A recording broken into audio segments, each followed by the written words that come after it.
2023 പുറത്തിറങ്ങിയ ഒരു സർവൈവിംഗ് ചിത്രമാണ് നോവെയർ. സ്പെയിനിലുണ്ടായ ഒരു യുദ്ധത്തെ തുടർന്ന് അവിടെയുള്ള ജനങ്ങൾ ഫുഡിനും വെള്ളത്തിനും ക്ഷാമമായി. അങ്ങനെ അവർക്ക് ജീവിക്കാൻ പറ്റാത്തൊരു അവസ്ഥ വന്നപ്പോൾ അവിടുത്തെ ഗവൺമെൻറ് എല്ലാവരെയും കൊന്നുകളയാൻ ആവശ്യപ്പെട്ടു ആർമിയോട്. കാരണം കുറേ ആൾക്കാർ മരിക്കുമ്പോൾ ആ ഷോർട്ടേജ് കുറഞ്ഞു കിട്ടും എന്ന് കരുതിയാണ് ഗവൺമെൻറ് ഇങ്ങനെ ചെയ്യുന്നത്. കൊച്ചു കുഞ്ഞുങ്ങളെപ്പോലും അവർ വെറുതെ വിടില്ല. അങ്ങനെ ഇരിക്കുമ്പോഴാണ് അവിടുത്തെ ജനങ്ങൾ ഇത് മനസ്സിലാക്കി എങ്ങനെയെങ്കിലും അവിടെ നിന്ന് രക്ഷപ്പെടാൻ വേണ്ടി ശ്രമിക്കുന്നത്. എല്ലാവരും എങ്ങനെയെങ്കിലും രക്ഷപ്പെടാനായി പൈസയൊക്കെ ബ്രോക്കേഴ്സിന് കൊടുത്ത് കണ്ടെയ്നറുകൾ കയറി കപ്പൽ വഴി അയർലാൻഡിലെത്താമെന്നാണ് അവർ കരുതുന്നത്. ഇവിടെ വെച്ച് കഥയുടെ ടൈറ്റിൽ എഴുതി കാണിക്കുന്നു, നോവെയർ. മിയ ഗർഭിണി കൂടിയാണ്. ഇത് ആർമിക്കാരറിഞ്ഞാൽ ഉറപ്പായും ഇവളെയും കൊന്നുകളയും. അതുകൊണ്ട് എത്ര കഷ്ടപ്പെട്ടിട്ടായാലും അവർ ഇതൊക്കെ ചെയ്യുന്നത്. കൂടാതെ ഇവർക്കൊരു മകൾ കൂടി ഉണ്ടായിരുന്നു. ആ കുഞ്ഞിനെ ആദ്യം തന്നെ ഈ ആർമിക്കാർ കൊന്നു. പെട്ടെന്ന് ഇവർ പൊക്കിക്കൊണ്ടിരിക്കുന്ന വാഹനം അങ്ങ് നിൽക്കുക. എല്ലാവരും പേടിച്ചിരിക്കുവാണ്. കാരണം ഇവർക്ക് എപ്പോൾ വേണോ എന്ത് വേണോ സംഭവിക്കാമല്ലോ. ആണെങ്കിൽ ഡോറിൻ്റെ അടുത്ത് പോയി എന്താ സംഭവം എന്നറിയാൻ വേണ്ടി നിൽക്കുന്നു. നോക്കുമ്പോൾ ഡോർ തുറന്ന് കുറേ ആൾക്കാർ അതിലേക്ക് ഓടിക്കയറുകയാണ്. ഇവരെല്ലാവരും കൂടി ഓടിക്കയറിയപ്പോൾ നീക്കയൊരു ലാസ്റ്റ് ആയി. ഇതില് സ്ഥലം തികയാതെ വന്നപ്പോൾ ബാക്കി ആൾക്കാരെ മറ്റൊരു കണ്ടെയ്നറിലോട്ട് മാറ്റി. ആ കൂട്ടത്തിൽ നമ്മുടെ നീക്കോയും ഉണ്ട്. അതായത് ഇപ്പം മിയയും നീക്കോയും വേറെ വേറെ കണ്ടെയ്നറിലാണ്. മിയക്കാണെങ്കിൽ പെട്ടെന്ന് ഒറ്റയ്ക്കായ പോലെ പേടിച്ചിരിക്കുന്നു. ഇത്രയും നേരം അവിടെ കൂടെ ഉണ്ടായിരുന്ന നീക്കോ ഇപ്പം പെട്ടെന്ന് മറ്റൊരു കണ്ടെയ്നറിൽ, അതും ഈ ഒരു അവസ്ഥയിൽ. അവൾ പെട്ടെന്ന് ഫോൺ എടുത്ത് നീക്കോ എന്നിട്ട് പറയും, നീക്കോ നീ ഓക്കെ ആണോ? എനിക്ക് ഒറ്റയ്ക്കിരിക്കാൻ പേടിയാണ്. നീക്കോ പറയും, നീ ആരെയും വിശ്വസിക്കരുത്. നിൻ്റെ കയ്യിലുള്ള എല്ലാ സാധനങ്ങളും നീ സൂക്ഷിച്ചു വെക്കണം. നീ കുഞ്ഞിനെയും സൂക്ഷിക്കണം എന്നൊക്കെ പറഞ്ഞ് നീക്കോ ഫോൺ കട്ട് ചെയ്യുന്നു. മിയ കണ്ടെയ്നറിൻ്റെ ഒരു ചെറിയ ഹാളിൽ കൂടി നോക്കുമ്പോൾ പുറത്ത് ആൾക്കാർ വെള്ളത്തിനും ഭക്ഷണത്തിനും വേണ്ടി പരസ്പരം തല്ലുകൂടും. ഒരു ഭാഗത്ത് ആർമിക്കാർ അവരെ കൊലപ്പെടുത്തുന്നതും മറ്റൊരു ഭാഗത്ത് അതിനെ കൂടാതെ തന്നെ ആൾക്കാർ പരസ്പരം കൊല്ലുന്നു. കൂടുതലും ഗർഭിണികളായിരുന്നു. ഇതെല്ലാം മിയ ആ ചെറിയ ഹാളിലൂടെ കാണുകയായിരുന്നു. ശേഷം മിയ പൊയ്ക്കൊണ്ടിരുന്ന കണ്ടെയ്നർ വീണ്ടും നിൽക്കുന്നു. അതിലൊരു ലേഡി പറയും, നമ്മളിപ്പോൾ തന്നെ ഇവിടുന്ന് മാറണം, എല്ലാവരും പുറകിലോട്ട് പോയി നിൽക്കാൻ പറയും. നോക്കുമ്പോൾ ചെക്ക് പോസ്റ്റിലാണ് വണ്ടി നിർത്തിയിരിക്കുന്നത്. കൂടാതെ അവിടെ നിൽക്കുന്നവർ തോക്കും പിടിച്ചൊക്കെയാണ് നിൽക്കുന്നത്. ഈ ഒരു സാഹചര്യത്തിൽ ഈ ആർമിക്കാർ ഇവരെ കണ്ടാൽ ഉറപ്പായിട്ടും അവിടെ വെച്ച് തന്നെ കൊന്നുകളയും. അങ്ങനെ വണ്ടിയിലെ ഡ്രൈവർ പേപ്പേഴ്സ് എല്ലാം എടുത്ത് കാണിക്കുന്നുണ്ട് പോലീസുകാരൻ്റെ. എന്നിട്ട് പറയും, സാർ എനിക്ക് പെട്ടെന്ന് പോകേണ്ടതുണ്ട്, ഞാൻ പൊയ്ക്കോട്ടെ എന്ന് അയാൾ ചോദിക്കും. അപ്പോൾ ഓഫീസർ ചോദിക്കും, ആ നിൽക്ക്, ഞാൻ അതിനകത്ത് എന്താണെന്ന് ചെക്ക് ചെയ്ത് നോക്കട്ടെ, എന്നിട്ട് നിങ്ങൾക്ക് പോകാം. അങ്ങനെ വേറെ 2 പേർ ചെന്ന് കണ്ടെയ്നർ തുറക്കുന്നു. തുറന്നു നോക്കുമ്പോൾ ഭാഗ്യത്തിന് ആരും ഇല്ലായിരുന്നു. ഇയാൾ അകത്ത് കയറും. എന്നിട്ട് അവിടെ എല്ലാം ഒന്ന് നോക്കും. സംഭവം അവർ മറ്റൊരു ഷീറ്റ് പോലെയുള്ള എന്തോ ഒന്ന് വെച്ച് മറച്ചു പിടിച്ചിട്ടാണ് അതിൻ്റെ പുറകിൽ എല്ലാവരും കൂടി ഒളിച്ചിരിക്കുന്നത്. ഭാഗ്യത്തിന് അത് ഇയാൾ കാണില്ല. പക്ഷെ ഇയാൾക്കൊരു സംശയം തോന്നും. കാരണം കണ്ടെയ്നർ അകത്ത് കയറിയപ്പോൾ ചെറുതായി തോന്നി. പക്ഷെ പുറത്ത് നിന്ന് നോക്കുമ്പോൾ അങ്ങനെയല്ല, നല്ല വലിപ്പവുമുണ്ട്. എന്നിട്ട് അയാൾ പുറത്തിറങ്ങി വേറൊരാളോട് അകത്ത് കയറി ഷൂട്ട് ചെയ്യാൻ പറയും. അപ്പോഴാണ് ഇയാൾക്ക് കാര്യം മനസ്സിലാകുന്നത്. ഷൂട്ട് ചെയ്തപ്പോൾ അതിൻ്റെ സെൻറ്റർ ഭാഗത്തായിട്ടാണ് കൊണ്ടത്. അങ്ങനെ ഇയാൾ വീണ്ടും അതിനകത്ത് കയറിയിട്ട് എല്ലാവരും പുറത്തിറങ്ങിക്കോ, ആരും പേടിക്കണ്ട, ആരെയും ഒന്നും ചെയ്യില്ല, ധൈര്യമായി വരാൻ പറയും. അകത്ത് എല്ലാവരും പേടിച്ചിരിക്കുകയാണ്. അവർക്കറിയാം അവരെന്തായാലും കൊല്ലുമെന്ന്. ഇയാൾ പറയും, നിങ്ങൾ എല്ലാവരും പുറത്ത് വരൂ, ഞാൻ നിങ്ങൾക്കൊരു നല്ല വഴി പറഞ്ഞു തരാം. ഇല്ലെങ്കിൽ എല്ലാവരെയും ഇവിടെ വെച്ച് തന്നെ കൊല്ലും. അതിനുള്ള ഓർഡർ എൻ്റെ കയ്യിലുണ്ട്. ഈ സമയത്ത് മിയ അവിടെയുള്ള എന്തോ ഒരു ബോക്സ് പോലെയുള്ള അതിൻ്റെ മുകളിൽ കയറി കിടക്കും. അപ്പോൾ തന്നെ ഒരു പെൺകുട്ടി ആ ഷീറ്റൊക്കെ മാറ്റി മുന്നിലോട്ട് വരും. അയാൾ അപ്പോൾ തന്നെ ഒന്നും നോക്കാതെ അവൾ അവിടെ വെച്ച് തന്നെ വെടിവെച്ച് കൊല്ലും. പിന്നെ അങ്ങോട്ട് നിരത്തി ഫയറാണ്. ഒരു കുന്ന് പോലെ എല്ലാവരെയും അങ്ങ് കൊന്നിടും. മിയ ആണെങ്കിൽ പേടിച്ച് അതിൻ്റെ മുകളിലാണ് കിടക്കുന്നത്. അവൾ മുകളിലായതുകൊണ്ട് അവരാരും അവളെ കാണുന്നതുമില്ല. അയാൾ ആ ഷീറ്റ് ഫുൾ തുറന്ന് നോക്കുമ്പോൾ ഒരു കുഞ്ഞ് അവിടെ കരഞ്ഞുകൊണ്ട് നിൽക്കുന്നു. ആ കുഞ്ഞിനെ പോലും വെറുതെ വിടില്ല, അതിനെയും അവിടെ വെച്ച്. എന്നിട്ട് ബോഡിയും അവരുടെയൊക്കെ സാധനങ്ങളും അവിടെ നിന്ന് മാറ്റി അവിടെ ഫുള്ള് വെള്ളം ഒഴിച്ച് ക്ലീൻ ശേഷം മിയ ഇതെല്ലാം കണ്ട് പേടിച്ച് നീക്കോ വിളിക്കാൻ നോക്കുമ്പോൾ കോൾ കണക്റ്റ് ആവില്ല. അങ്ങനെ ഒരു വോയിസ് അയച്ച്, നീക്കോ നീ എവിടെയെങ്കിലും പോയി ഒളിച്ചിരിക്കും, ഇവിടെ എല്ലാവരെയും കൊന്നു, നീ എവിടെയെങ്കിലും പോയിരിക്കും എന്ന് വോയിസ് അയച്ച് പറയും. ശേഷം കാണിക്കുമ്പോൾ നീക്കോയെ വിളിക്കാൻ ശ്രമിക്കുമ്പോൾ കണക്റ്റ് ആകുന്നില്ല. അങ്ങനെ ഞാനിപ്പോൾ ഹാർബറിലാണ്, നീ എന്നെ തിരിച്ച് വിളിക്കുക എന്ന് പറഞ്ഞ് വോയിസ് ഇടുന്നു. അവൾ അവിടെ ഉണ്ടായിരുന്ന ബാഗ് എടുത്ത് തുറന്നു നോക്കുമ്പോൾ ഒരു ഡ്രില്ലിംഗ് മെഷീനും വെള്ളവും ഒരു സെൽഫോൺ ചെറിയൊരു ലൈറ്റും ഉണ്ട്. അവൾ കുറച്ചു നേരം ഒന്ന് മയങ്ങിപ്പോകുന്നു. പെട്ടെന്ന് ഭയങ്കര കാറ്റും തിരമാലയും കാരണം കപ്പലിലുണ്ടായിരുന്ന എല്ലാ കണ്ടെയ്നറുകളും കടലിൽ പാതി മുങ്ങിയ അവസ്ഥയിലായി. മിയ ആണെങ്കിൽ പ്രഗ്നന്റ് കൂടിയായിരുന്നു. കണ്ടെയ്നർ അങ്ങോട്ടും ഇങ്ങോട്ടും മറിയുന്ന സമയത്ത് മിയയും അവിടെ ഓരോന്നിനും തട്ടി വീഴുന്നുണ്ട്. പെട്ടെന്നുണ്ടായ ഫോഴ്സിൽ അവൾ വന്ന് വീണ് അവളുടെ ബോധം പോകുന്നു. പിന്നെ കണ്ണ് തുറന്ന് എണീറ്റ് നോക്കുമ്പോൾ ഇപ്പോൾ നടുകടലിലാണ് മിയ. എല്ലാ സൈഡിലും കൂടി നോക്കുമ്പോൾ നീണ്ടു കിടക്കുന്ന കടൽ മാത്രമേ കാണുന്നുള്ളൂ. കയ്യിലുള്ള ഫോണാണെങ്കിൽ ചീത്തയും ആയിപ്പോയി. മാത്രമല്ല ഉണ്ടായിട്ടും കാര്യമില്ല, നീക്കോയെ വിളിച്ചിട്ട് കിട്ടുന്നുമില്ലല്ലോ. അതും പോരാതെ അതിനകത്ത് വെള്ളം കയറിക്കൊണ്ടിരിക്കും. അങ്ങനെ അവിടെയുള്ള ബോക്സ് എല്ലാം അവൾ തുറന്നു നോക്കുന്നു. അവൾക്ക് ആവശ്യമുള്ളതൊക്കെ എടുത്തിട്ട് സെല്ലോ ടേപ്പ് വെച്ച് ആ വെള്ളം കയറുന്ന ഇടം എല്ലാം തൽക്കാലത്തേക്ക് ഒട്ടിച്ചു. അവൾക്ക് അവിടെ നിന്നൊരു കത്തിയും കിട്ടുന്നുണ്ട്. ശേഷം മിയ അവിടെ ഒരു ആൽബം വെള്ളത്തിനകത്ത് വീണ് കിടക്കുകയാണ്. അതൊക്കെ എടുത്ത് നോക്കി നിൽക്കുമ്പോൾ പെട്ടെന്ന് കുറെ ആൾക്കാരുടെ ഒച്ചയും ബഹളം കേൾക്കുന്നു. അവൾ ആ ഹാളിലൂടെ പുറത്തേക്ക് നോക്കുമ്പോൾ അടുത്തുള്ള കണ്ടെയ്നറിലുള്ള ആൾക്കാരുടേതാണ് ഈ ബഹളം. ആ കണ്ടെയ്നർ ആണെങ്കിൽ വെള്ളത്തിലോട്ട് താഴ്ന്നു പൊയ്ക്കൊണ്ടിരിക്കുക. മിയ ആണെങ്കിൽ ഫോണിലൂടെ നീക്കോയെ വിളിക്കാൻ ശ്രമിക്കുന്നുണ്ടെങ്കിലും പറ്റുന്നില്ല. മിയ അതിനകത്തിരുന്ന് ഉറക്കെ വിളിച്ച് പറയുവാണ്, നീക്കോ, ഞാൻ ഇതിനകത്താണുള്ളത്, നീ എന്നെ തനിച്ചാക്കി പോകരുത് എന്ന് പറഞ്ഞ് കരയുവാണ് മിയ. മിയ ഇപ്പോൾ വല്ലാത്തൊരു മാനസികാവസ്ഥയിലാണ്. ഭർത്താവ് കൂടെയില്ല, പ്രഗ്നന്റ് ആണ്. കൂടാതെ ഉണ്ടായിരുന്ന ഒരു പെൺകുട്ടിയെ അവർ കൊന്നു കളഞ്ഞു. ഇപ്പോൾ നടുക്കടലിലുമാണ്. എങ്ങനെ രക്ഷപ്പെടണമെന്നും അറിയില്ല. ആഹാരമില്ല, പോരാത്തിന് അതിനുള്ളിൽ വെള്ളം കയറിക്കൊണ്ടിരിക്കുന്നു. മിയ ഫോൺ എടുത്ത് നീക്കോയെ വിളിക്കാൻ ശ്രമിക്കുന്നുണ്ട്. പക്ഷെ കോള് കണക്ട് ആകുന്നില്ല. സാഹചര്യത്തിൽ അവരുടെ മനസ്സിൽ വേണ്ടാത്തൊരു ചിന്ത കയറും. അവരുടെ കയ്യിലുണ്ടായിരുന്ന ആ കത്തി ഉപയോഗിച്ച് അവരുടെ വെയിൻ കട്ട് ചെയ്യാനായിട്ട് അവൾ ശ്രമിക്കും. പെട്ടെന്ന് കുഞ്ഞിന്റെ ഓർമ്മ വരുന്നത് കൊണ്ട് അവൾ ആ കത്തി അങ്ങ് കളയുന്നു. ശേഷം ചെറുതായി ഒന്ന് മയങ്ങി വരുമ്പോൾ കണ്ടെയ്നർ അങ്ങോട്ടും ഇങ്ങോട്ടും കിടന്ന് ചരിയുന്ന പോലെ തോന്നും. പെട്ടെന്ന് അവൾ എണീക്കുമ്പോഴേക്കും മുകളിൽ അവളുടെ നേരെ ഒരു ബോക്സ് ഒന്ന് വീഴും. വെള്ളവും കയറി അവൾ വെള്ളത്തിൽ മുങ്ങിപ്പോകുന്നു. പെട്ടെന്ന് ഞെട്ടി എണീക്കുമ്പോഴാണ് അറിയുന്നത് അതൊരു സ്വപ്നമായിരുന്നെന്ന്. അവൾ എണീറ്റ് നോക്കുമ്പോൾ അവിടെ ഫുൾ ഒട്ടിച്ചു വെച്ചിരുന്നതെല്ലാം ഇളകി വെള്ളം അകത്തേക്ക് കയറുവാണ്. അവൾ സ്വപ്നത്തിൽ കണ്ട ആ ബോക്സ് മുകളിലുണ്ട്. അതിനെ താഴെ ഇട്ട് അതിനകത്ത് എന്തെങ്കിലും രക്ഷപ്പെടാനുള്ള എന്തെങ്കിലും കാണുമെന്ന് അവൾ കരുതുന്നു. അത് അവൾ ഓപ്പൺ ചെയ്ത് നോക്കും. ഓപ്പൺ ചെയ്ത് നോക്കുമ്പോൾ അതിനകത്ത് നിറച്ച ആ ബോക്സുകളാണ്. ടിഫിൻ ബോക്സ് പോലെയുള്ള ബോക്സുകൾ.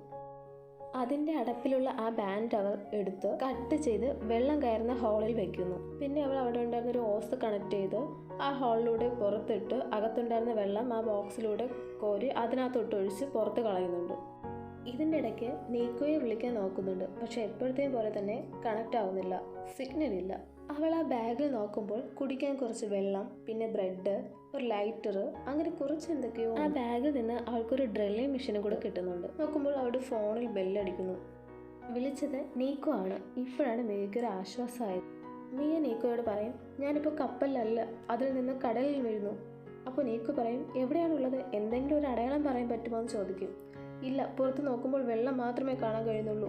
നീക്കോ പറയും, നീ ധൈര്യമായിരിക്കുക, ഞാൻ ഉറപ്പായും നിൻ്റെ അടുത്ത് എത്തും പെട്ടെന്ന് തന്നെ എന്ന് പറഞ്ഞ് അവൾക്ക് കുറച്ച് ധൈര്യം കൊടുത്ത് ഫോൺ കട്ട് ചെയ്യുന്നു. മിയയ്ക്ക് ഇപ്പോൾ ഒരു ധൈര്യമുണ്ട്. കാരണം നീക്കോ മരിച്ചെന്നാണ് മിയ ആദ്യം കരുതിയിരുന്നത്. ജീവനോടെ ഉണ്ടെന്ന് അറിഞ്ഞപ്പോൾ അവൾക്കൊരു ആശ്വാസമുണ്ട്.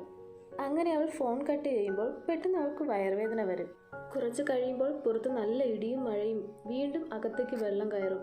അവൾക്കാണെങ്കിൽ പ്രസവ വേദനയും കൂടിക്കൂടി വരുന്നു. അവൾ ഒരു ബോക്സിൻ്റെ അകത്താണ് ഇപ്പോൾ ഇരിക്കുന്നത്. പെട്ടെന്ന് നീക്കോ ഫോണിൽ വിളിക്കും. എടുക്കാൻ നോക്കുമ്പോൾ ഫോൺ കയ്യിൽ നിന്ന് തെറിച്ചു പോകുന്നു. അവൾ ആ ഫോൺ എടുക്കാനായിട്ട് വെള്ളത്തിലോട്ട് ഇറങ്ങും. അവൾ ആ വെള്ളത്തിലോട്ട് ഇറങ്ങി നിൽക്കുമ്പോൾ തന്നെ പെട്ടെന്ന് വീണ്ടും അവൾക്ക് വയറുവേദന ഉണ്ടാകും. അങ്ങനെ അവിടെ വെച്ച് അവൾ ആ കുഞ്ഞിന് ജന്മം നൽകുന്നു. കണ്ടെയ്നർ ഫുള്ള് വെള്ളം കയറിക്കൊണ്ടിരിക്കുകയാണ്. കുഞ്ഞാണെങ്കിൽ വിശന്നിട്ട് ഭയങ്കര കരച്ചിലാണ്. അങ്ങനെ അവൾ കുഞ്ഞിന് പാലൊക്കെ കൊടുത്തിട്ട് അവളും ഉണ്ടായിരുന്ന കുറച്ച് ഫുഡൊക്കെ കഴിക്കുന്നുണ്ട്. ഇനി മിയയ്ക്ക് ഇവിടെ നിന്ന് പുറത്ത് കടക്കണം. അതിന് വേണ്ടിയിട്ട് ആ ഉണ്ടായിരുന്ന ഡ്രില്ലിംഗ് മെഷീൻ വെച്ച് അതിൻ്റെ മുകൾ ഭാഗത്തായിട്ട് കട്ട് ചെയ്ത് മാറ്റി എങ്ങനെയെങ്കിലും പുറത്ത് കിടക്കാമെന്നാണ് മിയ കരുതുന്നത്. അതിനിടയിൽ കുഞ്ഞ് വിശന്നിട്ട് വീണ്ടും ഇരുന്ന് കരയുന്നു. അവൾ ബാക്കി ഉണ്ടായിരുന്ന ബ്രെഡൊക്കെ എടുത്ത് കഴിച്ചിട്ട് കുഞ്ഞിന് പാല് കൊടുക്കും. അവൾ ഇവിടെ അകപ്പെട്ടതിന് ശേഷം ആ ഒരു ബ്രെഡും വെള്ളവും മാത്രമാണ് അവൾ ഇത്രയും ദിവസം കഴിച്ച് വിശപ്പടക്കിയത്. ഫുഡ് കഴിച്ചതിന് ശേഷം ആ ഡ്രില്ലിംഗ് മെഷീൻ ഉപയോഗം എങ്ങനെയെങ്കിലും കുറച്ച് ഭാഗം ഓപ്പൺ ചെയ്ത് പുറത്ത് കിടക്കാനായിട്ടാണ് മിയ ശ്രമിക്കുന്നത്. അങ്ങനെ ആ മുകൾ ഭാഗം തുറന്ന് പുറത്ത് കിടക്കാമെന്ന് നോക്കിയിരുന്നപ്പോൾ ആ ഡ്രില്ലിംഗ് മെഷീൻ്റെ ചാർജ് തീർന്ന് അതങ്ങ് ഓഫായി. മിയ ആണെങ്കിൽ ഇനി എന്ത് ചെയ്യണമെന്ന് അറിയാത്തൊരവസ്ഥയിലാണിപ്പോൾ. കാരണം ഇതിന് തുറന്നില്ലെങ്കിൽ ആ ഹോളിലൂടെ മഴ പെയ്താൽ ഉള്ള വെള്ളം മുഴുവൻ അകത്ത് കയറും. കണ്ടെയ്നർ മുങ്ങുകയും ചെയ്യും. അങ്ങനെ അവൾക്ക് അവിടെ നിന്നൊരു ചെറിയ കത്തി കിട്ടും. അതും എടുത്ത് കട്ട് ചെയ്യാൻ നോക്കുമ്പോൾ അത് പാതി വെച്ച് ഒടിഞ്ഞു പോകും. മിയ വളരെ മോശം സാഹചര്യത്തിലൂടെയാണ് ഇപ്പോൾ കടന്നു പോകുന്നത്. കുടിക്കാൻ വെള്ളവുമില്ല, കഴിക്കാൻ ആഹാരവുമില്ല. ആ ഒരു അവസ്ഥയിലാണ് മിയ വിശന്ന് ക്ഷീണിച്ച് അവിടെ ഇരുന്ന് കുറച്ചു നേരം മയങ്ങിപ്പോകുന്നു. മഴ പെയ്യുന്ന വെള്ളം അവളുടെ മുഖത്ത് വീഴുമ്പോഴാണ് അവൾ അറിയുന്നത്. അവിടെ ഉണ്ടായിരുന്ന ബോക്സുകളൊക്കെ എടുത്ത് മഴവെള്ളം ശേഖരിച്ച് വെക്കുന്നു. അത് കുടിച്ചാണ് അവൾ ദാഹം മാറ്റുന്നത്. അങ്ങനെ അവിടെ നിന്ന് അവൾക്ക് കുറച്ച് ബെൽറ്റ് പോലെ എന്തോ കിട്ടുന്നുണ്ട്. അത് വെച്ച് ആ കട്ട് ചെയ്ത് വെച്ചതിനെ എങ്ങനെയെങ്കിലും വലിച്ച് താഴ്ത്താൻ നോക്കുന്നുണ്ട്. അവൾ ഒരുപാട് പാടുപെട്ടിട്ടാണെങ്കിലും മിയയുടെ കഷ്ടപ്പാടിന് ഫലം കണ്ടു. ഇത്രയും ദിവസം കണ്ടെയ്നറിനുള്ളിൽ അതും വെള്ളത്തിലായിരുന്നു. ഇപ്പോഴാണ് അവളുടെ ദേഹത്ത് സൂര്യപ്രകാശം പോലും തട്ടുന്നത്. മിയ ഇപ്പോൾ ഭയങ്കര സന്തോഷത്തിലാണ്. കാരണം ഇനി ഇതിൻ്റെ മുകളിൽ കയറിയാൽ എന്തെങ്കിലും ഒരു വഴി ഉണ്ടാകും എന്നാണ് അവൾ കരുതുന്നത്. അതിൻ്റെ മുകളിൽ മിയ കുഞ്ഞിനെയും എടുത്ത് കയറും. അപ്പോഴാണ് മിയ മനസ്സിലാക്കുന്നത് ഇപ്പോൾ അവളൊരു നടുക്കടലിലാണ്. ശേഷം മിയ കുഞ്ഞിനെ ഉടുപ്പിച്ചിരുന്ന ആ വസ്ത്രം എടുത്ത് കടലിലോട്ട് എറിയും. എന്നിട്ട് മിയ നോക്കുമ്പോൾ അതിന് ചുറ്റും മീനുകളാണ്. മിയ ഈ സാഹചര്യത്തിൽ എന്ത് കിട്ടിയാലും കഴിക്കും. കാരണം ഇതിനകത്ത് പെട്ടതിന് ശേഷം അവൾക്ക് ശരിയായിട്ട് ആഹാരം പോലും കിട്ടിയിട്ടില്ല. മിയ അതിനെ എങ്ങനെയെങ്കിലും പിടിക്കാനായിട്ട് ശ്രമിക്കും, പക്ഷെ അവളെ കൊണ്ടാകുന്നില്ല. അങ്ങനെ വിശന്ന് തളർന്ന് അവിടെ കിടക്കുമ്പോൾ ഒരു വിമാനം പോകുന്നത് അവൾ കാണും. പെട്ടെന്ന് അവൾ താഴെ ഇറങ്ങി ഒരു ഗ്ലാസ് പൊട്ടിച്ച് മുകളിൽ കയറും. അതിനിടയിൽ അവിടെ കാല് നന്നായിട്ട് മുറിയുന്നുണ്ട്. എങ്കിലും വേദനയൊക്കെ സഹിച്ച് ആ ഗ്ലാസിൻ്റെ റിഫ്ലക്ഷൻ മുകളിലോട്ട് നോക്കി കാണിക്കും. പക്ഷെ ഒരു കാര്യം ഉണ്ടായിരുന്നില്ല. അങ്ങനെ അവൾ താഴെ ഇറങ്ങി അവിടെ കാലിൻ്റെ മുറിവൊക്കെ വെച്ച് കെട്ടുന്നുണ്ട്. സൂചിയും നൂലും ഒന്നും തന്നെ ഇല്ലാത്തത് കൊണ്ട് അവിടെ ഉണ്ടായിരുന്ന ബോഡിയിൽ നിന്നൊക്കെ ഓരോ കമ്പിയൊക്കെ ഇളക്കിയെടുത്താണ് അവൾ ഓരോന്ന് ചെയ്യുന്നത്. ശേഷം അവിടെ ഉണ്ടായിരുന്ന ഇയർഫോൺസിൻ്റെ ഒയറൊക്കെ എടുത്ത് ഒരു നെറ്റ് പോലെ അവൾ കോർത്തെടുക്കുന്നുണ്ട്. മീനുകളെ പിടിക്കാനാണ് അവൾ ഇതുണ്ടാക്കുന്നത്. അടുത്ത ദിവസം അവൾ ഉണ്ടാക്കി വെച്ച വല എടുത്ത് കുഞ്ഞിനുടുപ്പിച്ചിരുന്ന വസ്ത്രം ആ വലയിൽ ഇട്ട് കൊടുക്കും. അങ്ങനെ ഈ മീനുകൾ വേസ്റ്റ് കഴിക്കാനായിട്ട് വലയിൽ വന്ന് കയറും. മീനുകളെ പിടിച്ച് മിയ അപ്പോൾ തന്നെ കഴിക്കും. എന്നിട്ട് കണ്ടെയ്നറിനുള്ളിൽ കയറിയ വെള്ളമൊക്കെ മിയ പൈപ്പ് വഴി പുറത്ത് കളയും. ശേഷം കാണിക്കുമ്പോൾ ഓരോ ബോക്സുകളിലായിട്ട് ഓരോ മീനുകളെ മിയ പിടിച്ചു വെച്ചിട്ടുണ്ട്. വിശക്കുമ്പോൾ കഴിക്കാമല്ലോ. ശേഷം നീക്കയുടെ ഫോൺ വരുന്നു. നീക്ക പറയും, മിയ നീ എന്നോട് ക്ഷമിക്കണം, എനിക്ക് നിന്നെ രക്ഷിക്കാൻ അവിടെ വരാൻ കഴിയില്ല. നീ ഒറ്റയ്ക്ക് രക്ഷപ്പെടണം. ഞാൻ ഇവിടെ ഒരു കണ്ടെയ്നറിനകത്ത് ഒളിച്ചിരിക്കുവാണ്. അവരെന്നെ കണ്ടുപിടിച്ചു മിയ. മിയ ആണെങ്കിൽ എന്ത് ചെയ്യണമെന്നറിയാത്തൊരവസ്ഥയിലാണ്. നീക്ക വരുമെന്ന പ്രതീക്ഷയിലായിരുന്നു ഇത്രയും ദിവസം മിയ. മിയയ്ക്കാണെങ്കിൽ നീക്കു തിരിച്ചു വരില്ല എന്നറിയുമ്പോൾ ഒരുപാട് വിഷമം ഉണ്ടാകുന്നു. സംസാരിച്ച് തീരും മുന്നേ അവളുടെ ഫോൺ ചാർജ് തീർന്ന് കട്ടാവുന്നു. ആകെ ഉണ്ടായിരുന്ന ഒരു പ്രതീക്ഷ അങ്ങ് പോയതുപോലെയായി. എന്തായാലും ഇനി നീക്കു വരില്ലെന്ന് മിയയ്ക്കും മനസ്സിലായി. അങ്ങനെ മിയയ്ക്കും കുഞ്ഞിനും രക്ഷപ്പെടാനായിട്ട് ഈ ബോക്സുകളൊക്കെ ഉപയോഗിച്ച് ഒരു സംഭവം ഉണ്ടാക്കുന്നു. ഇപ്പോൾ മിയ ഉള്ളത് കണ്ടെയ്നറിന് മുകളിലാണ്. ചെറിയൊരു ശബ്ദം കേട്ടിട്ട് താഴെ നോക്കുമ്പോൾ അത് നിറയെ വെള്ളം കയറിയിരിക്കുന്നു. അവൾ നോക്കുമ്പോൾ അവളുടെ ആദ്യത്തെ കുഞ്ഞൊരു ഫോട്ടോ വെള്ളത്തിൽ വീണ് കിടക്കുന്നു. അവൾ പോയി അതും എടുത്ത് നീക്കോ കൂടെ ഉണ്ടായിരുന്നപ്പോൾ ഒരു ചോക്ലേറ്റ് കൊടുത്തിരുന്നു. അതെടുക്കാനായിട്ട് പോകുമ്പോഴേക്കും വെള്ളത്തിനിടയിൽ കുറേ ബെൽറ്റുകൾ എന്തൊക്കെ ഉണ്ടായിരുന്നു. അതിൽ അവളുടെ കാല് കുരുങ്ങുന്നു. കണ്ടെയ്നർ ആണെങ്കിൽ വെള്ളത്തിൽ മുഴുവനായി മുങ്ങുകയും ചെയ്തു. അവൾക്കാണെങ്കിൽ കുരു കഴിക്കുവാനും പറ്റുന്നില്ല. കണ്ടെയ്നർ വെള്ളത്തിൽ മുങ്ങിയപ്പോൾ കുഞ്ഞ് ആ ബോക്സോട് കൂടി കടലിലോട്ടായി. മിയ ആണെങ്കിൽ കാലിലെ കുരുക്കളൊക്കെ അഴിക്കാൻ ശ്രമിക്കുന്നു. അവൾ എങ്ങനെയോ കഷ്ടപ്പെട്ട് കുരുക്കൊക്കെ അഴിച്ച് പുറത്ത് വരുന്നു. പുറത്ത് വന്നിട്ട് കുഞ്ഞിനെ നോക്കുമ്പോൾ കുഞ്ഞിനെ അവിടെ എങ്ങും കാണുന്നില്ല. അവളുടെ ചുറ്റും നീണ്ടു കിടക്കുന്ന കടൽ മാത്രമാണ്. കുഞ്ഞിനെയാണെങ്കിൽ അവിടെ എങ്ങും കാണാനുമില്ല. അവളാണെങ്കിൽ അവിടെ കിടന്ന് നോവ നോവ എന്ന് കിടന്ന് വിളിക്കുന്നുണ്ട്. പക്ഷെ കുഞ്ഞൊന്നും അറിയുന്നില്ല. മിയ ഇത്രയും കഷ്ടപ്പെട്ട് കണ്ടെയ്നറിൽ നിന്ന് പുറത്ത് വന്നപ്പോൾ കുഞ്ഞിനെയും കാണാനില്ല. ഈ സമയം ഒരു തിമിംഗലം ഈ വെള്ളത്തിനടിയിലൂടെ പോകുമ്പോൾ കുഞ്ഞിൻ്റെ ദേഹത്ത് വെള്ളം തെറിക്കും. അങ്ങനെ കുഞ്ഞ് ഉറക്കെ കരയാൻ തുടങ്ങും. അത് അമ്മ കേൾക്കും. അങ്ങനെ കുഞ്ഞ് എവിടെയെന്ന് കാണിക്കുമ്പോൾ മിയയുടെ അടുത്തല്ല, കുറച്ച് ദൂരെ ആയിട്ടായിരുന്നു. അവൾ പെട്ടെന്ന് നീന്തി കുഞ്ഞിനടുത്ത് പോകും.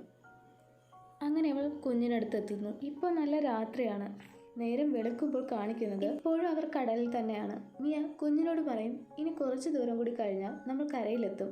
അവിടെ ചെന്നിട്ട് നമ്മുടെ കഥ എല്ലാവരോടും പറയാം. ആരും വിശ്വസിക്കില്ലെങ്കിലും പറയണം. എന്നിട്ട് മിയ പറയും, എന്നെ രക്ഷിച്ചത് നീയാണ് നോവ. കാരണം മിയ ആത്മഹത്യ ചെയ്യാൻ ശ്രമിച്ചിരുന്നു. ആ സമയത്ത് അവൾ കുഞ്ഞിനെ ഓർത്തിട്ടാണ് ഒന്നും ചെയ്യാതിരുന്നത്. ഇതൊക്കെ പറയുമ്പോഴും മിയ ഒരുപാട് ക്ഷീണിച്ചിരിക്കുകയാണ്.